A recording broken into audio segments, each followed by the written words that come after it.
누가복음 5장 1절로 11절 찾으신 줄 제가 받들어 있습니다. 무리가 몰려와서 하나님의 말씀을 들을새 예수는 게네사렛 호숫가에 서서 호숫가에 배 두 척이 있는 것을 보시니 어부들은 배에서 나와서 그물을 씻는지라.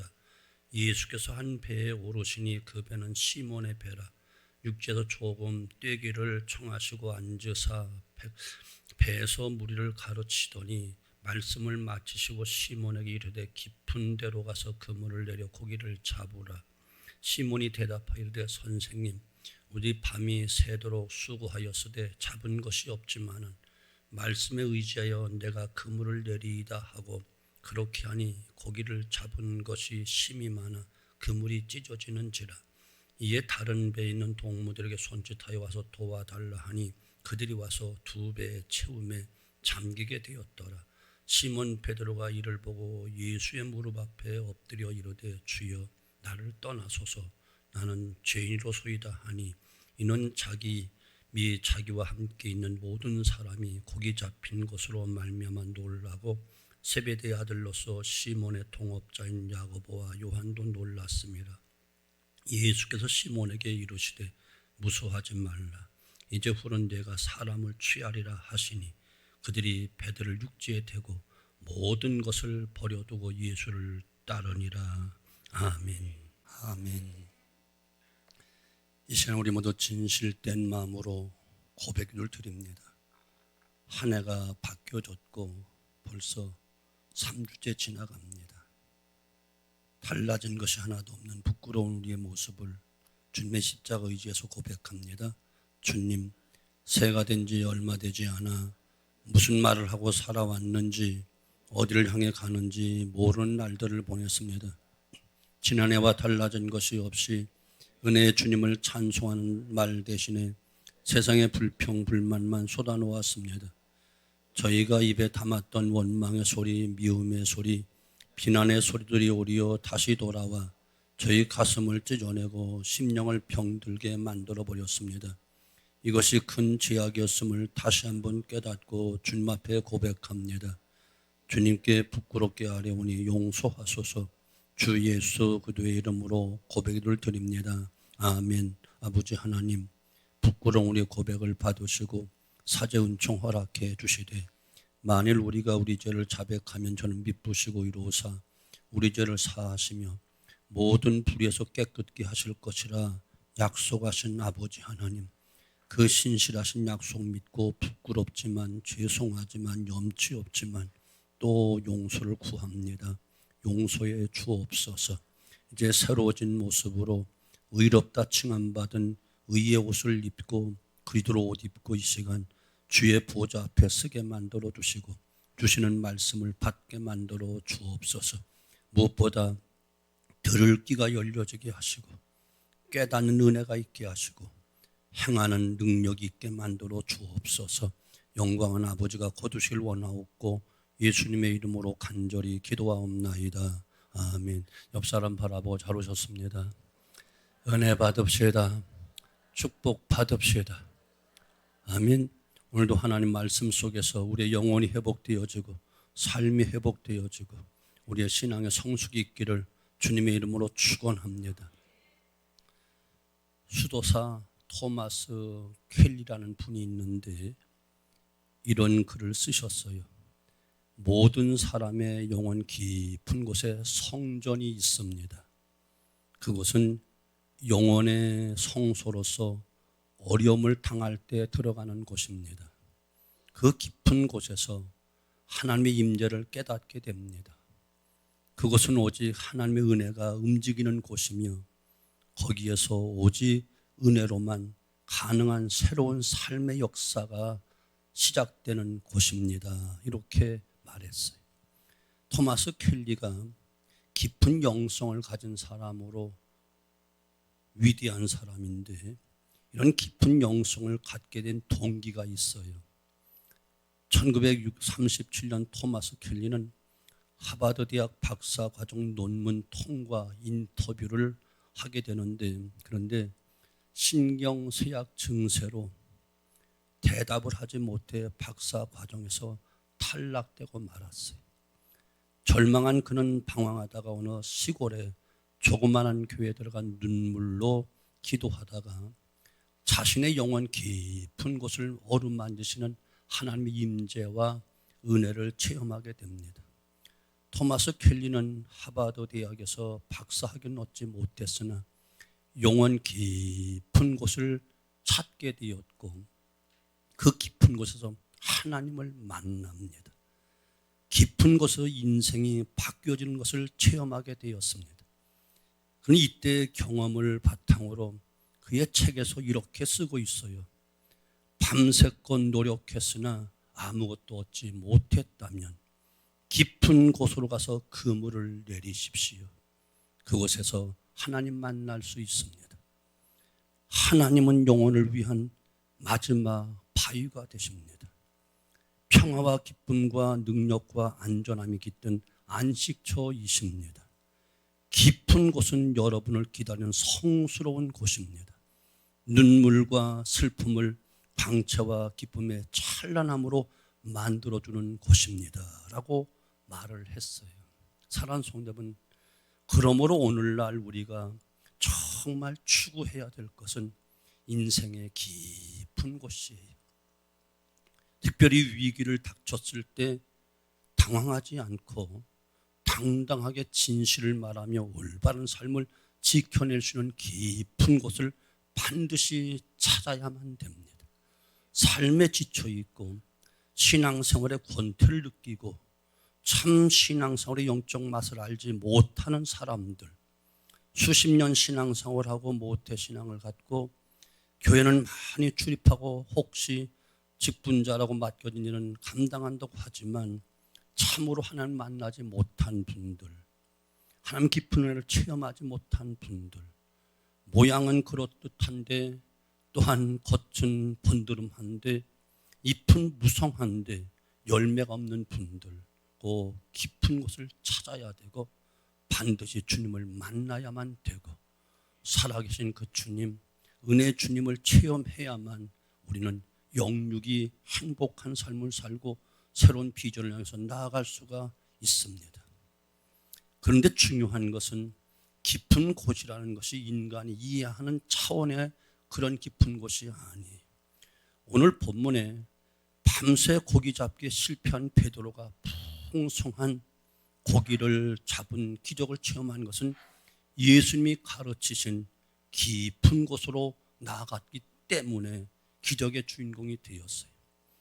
예수님이 약속하고 있는 그 약속이 있는 깊은 곳에서만 고기가 잡힌다는 사실이, 시몬과 야고보와 요한은 밤새도록 그물을 던져보았지만 고기 한 마리도 잡지 못하고 허탈감에 그물을 씻고 있었어요. 그때 예수님께서 그들에게 깊은 데로 가서 그물을 내려 고기를 잡으라 말씀하시지요. 이 말씀에서 우리는 교훈을 얻게 되는데, 예수님 말씀하시는 그 깊은 곳은 단순히 깊은 곳으로 가서 그물을 내리는 명령 그 이상의 깊은 뜻이 있는 거예요.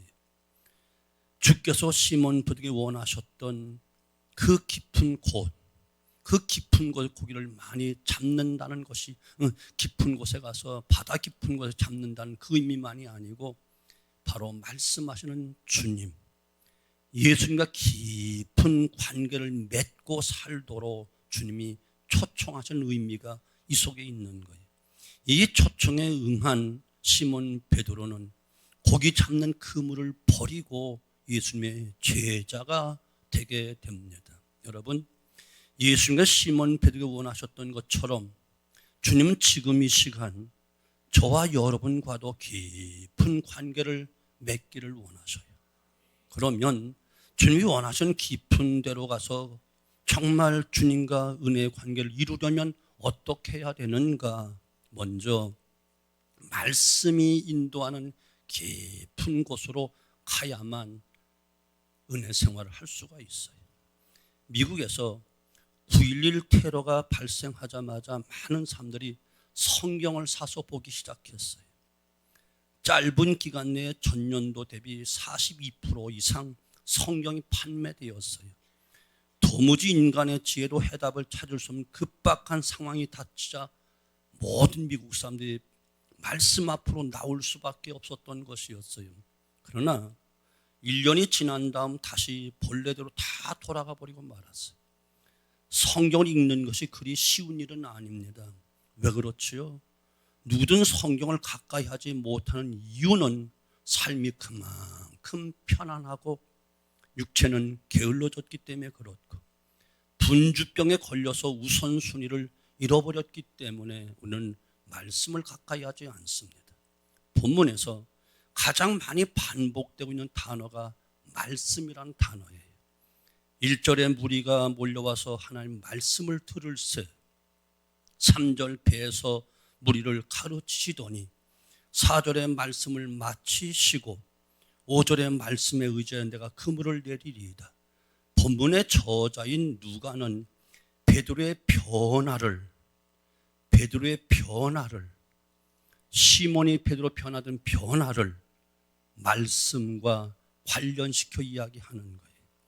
말씀을 듣는 중에 그의 삶이 변화되었음을 강조하는 내용인 거예요. 성서학자들에 의하면 베드로는 제자가 되기 전에 주님을 한 번 만난 것이 아니라 적어도 2번 이상 만났다 이렇게 해석하고 있어요. 몇 번의 만남에서 베드로의 변화에 가장 큰 계기가 되었던 것은 바로 주님의 말씀이었던 것이에요. 스쳐 지나가는 주님과의 만남에서 자신을 알지 못했어요. 그러나 시몬은 주님 말씀을 가까이 하는 중에 감동이 일어났습니다. 그것을 알려주는 것이 바로 오늘 본문 말씀이에요. 그의 마음을 열게 된 결정적인 계기가 바로 주님이 하신 말씀에 그가 변화가 된 거예요. 그래서 말씀에 의지하여 내가 그물을 내리겠다라고 고백을 합니다. 이때부터 베드로는 말씀에 사로잡힌 생애를 삽니다. 말씀이 그를 떠나지 않았고 말씀에 귀를 기울이기에 누구보다 주님 가까이 했습니다. 그리고 자신의 경험과 지식과 생각을 다 포기하고 말씀에 의지하여 그물을 던집니다. 밤새 한 마리 잡지 못했지만 주님 말씀이기에 그물을 던집니다. 말씀의 깊이가 더해진 삶의 모습으로 살아가게 됩니다. 요한복음 15장 7절은 증거합니다.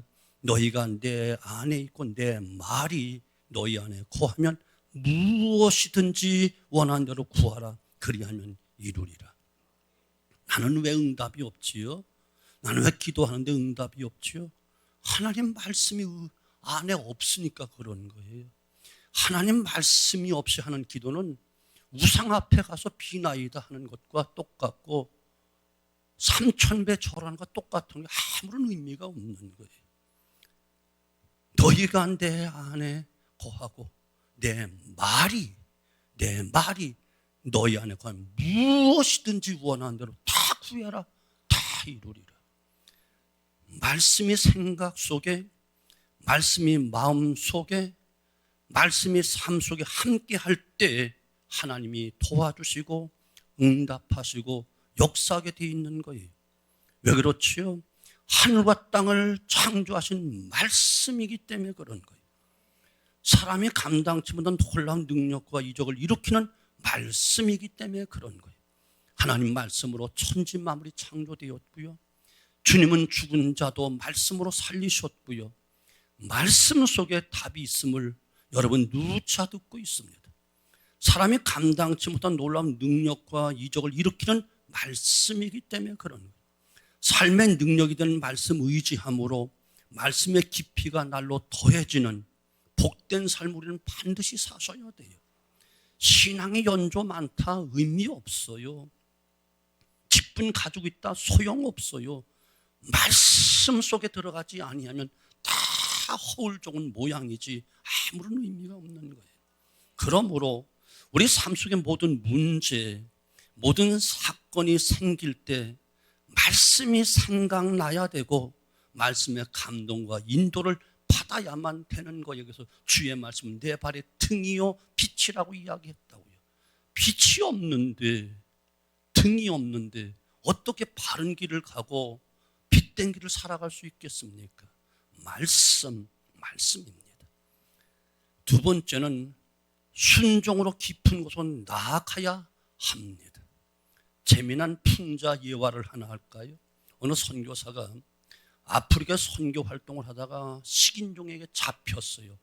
이제 죽었구나, 마지막이다 생각을 했어요. 그리고 추장 앞으로 끌려갔습니다. 그런데 고개를 들고 보니 추장이 어디서 많이 본 사람 같았어요. 기억을 더듬어 보니까 옛날 신학교에서 함께 공부했던 아프리카 학생이었어요. 너무 반가워서 추장에게 과거 이야기를 했더니 알아보는 거예요.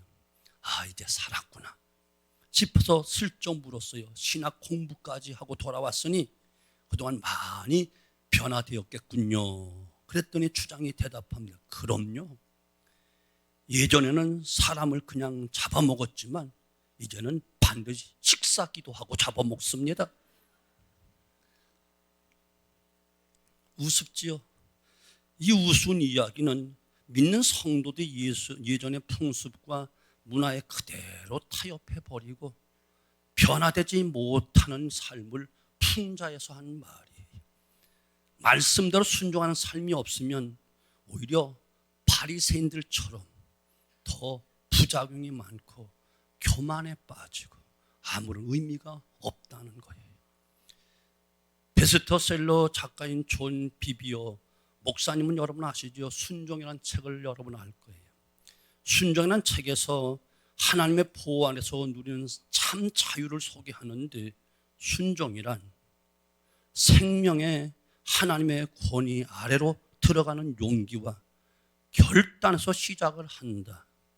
어리석어 보이는 이 순종은 영원한 보호와 길이며 안식의 길이고 진정한 자유에 이르게 하는 축복의 길이다. 이 복된 특권은 순종의 결단을 통해서만 이루어진다. 이렇게 말씀했어요. 하나님의 은혜를 위해서 우리는 순종해야만 됩니다. 순종을 통한 하나님의 예비하신 축복의 깊은 체험을 할 수 있기 때문에 그런 거예요. 본문 5절에서 베드로 역시 순종을 합니다.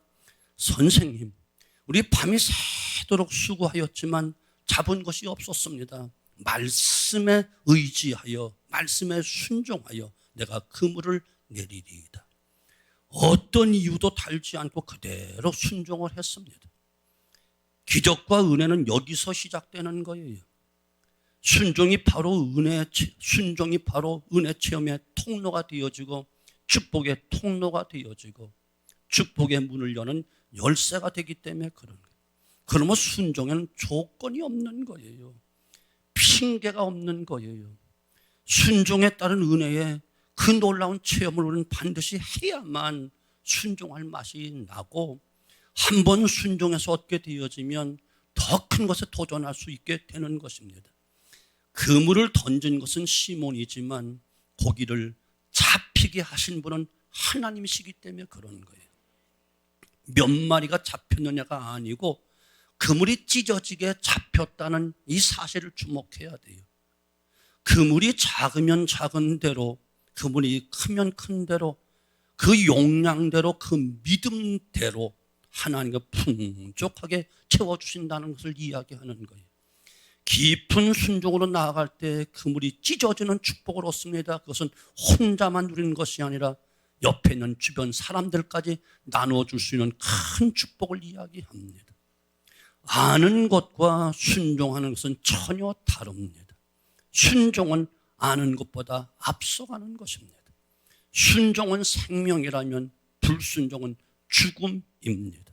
그러므로 날마다 순종을 통해 하나님이 예비하신 그 은혜와 영광을 은혜의 영광 그 깊은 곳으로 나가야만 됩니다. 여러분 아시잖아요. 성경 속의 모든 기적과 축복은 다 순종의 결과지 아는 것이 아니에요. 가나 혼인잔치 기적도 순종을 통하여, 마라의 쓴물도 순종을 통하여, 홍해바다 갈라지고 요단강이 갈라지고 여리고성이 함락되는 모든 것도 다 순종의 결과지 아는 것이 아니에요. 여러분, 순종으로 깊은 곳으로 나아가야만 됩니다. 겸손하게 내려앉으십시오. 교만 부리지 마십시오. 오기로 살지 마십시오. 안다라고 착각하지 마십시오. 아는 것, 행함의 열매가 없으면, 그 순종이 없으면 아무런 의미가 없는 것입니다.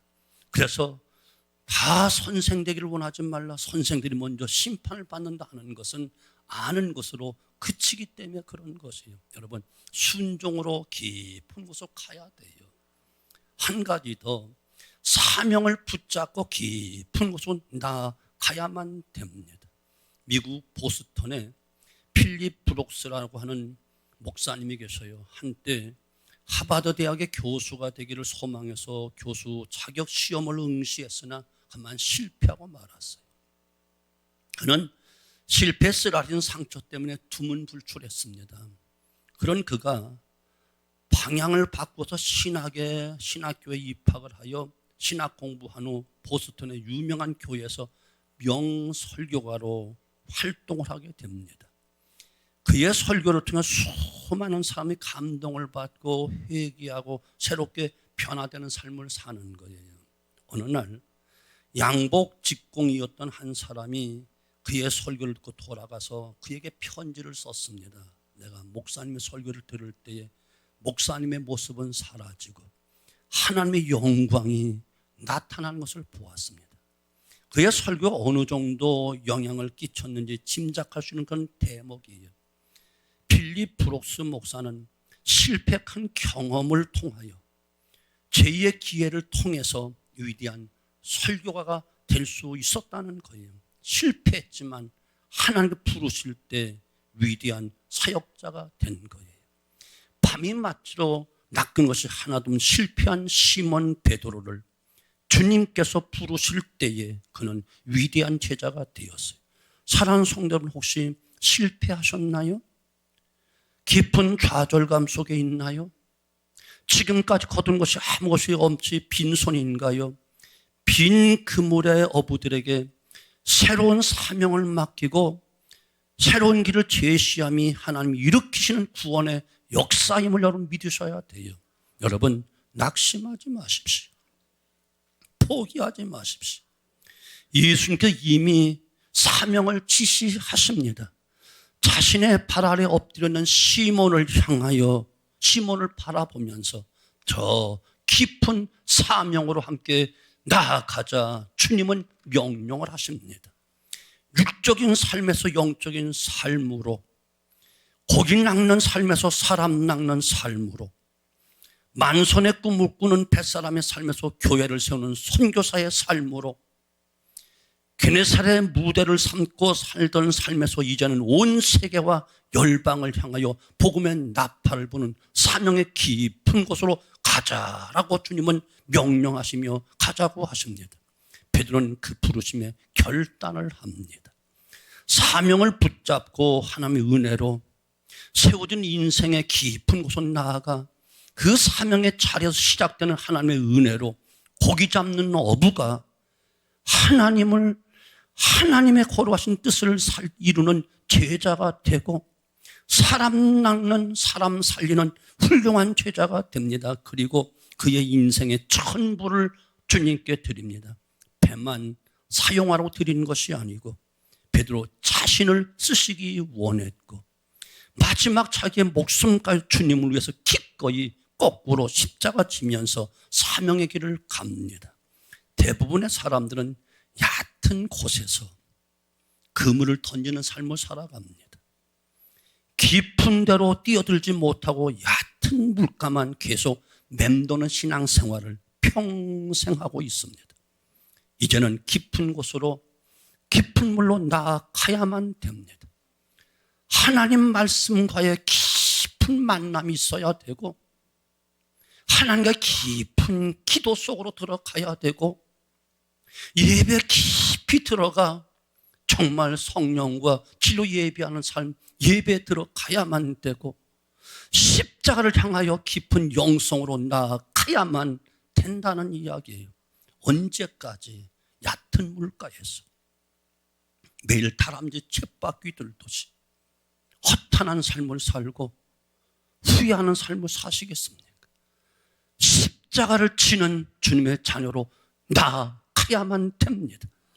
부디 예수 그리스도와 함께 하나님의 깊은 은혜의 바닷속에 깊이 들어가야만 됩니다.